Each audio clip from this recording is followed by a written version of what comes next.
I really like Athanasius of Alexandria is on the Incarnation. He's a really good person to read. He just kind of gives like, I guess one, it's really encouraging to show how consistent the church has been in its belief on Christ and him being fully God, fully man. That's a really good one.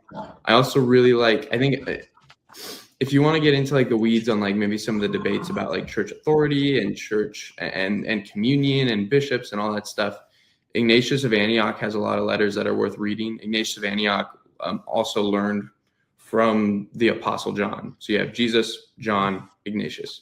So whatever he believes is going to be pretty aligned with what John believed, you can assume. And he was also a martyr. And so the letters that we have from him are letters he wrote to churches on his way to being martyred. So there's a lot of good stuff in there in terms of how did the early church function, but also, like what were they believing? How did they think? What was the early church like? Post, the book of Acts and the letters of Paul and all that.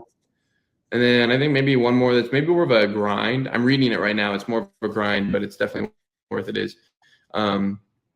There's a church father named Eusebius, and he wrote a pretty comprehensive church history book leading up to a little bit past the First Council of Nicaea, like the 300s.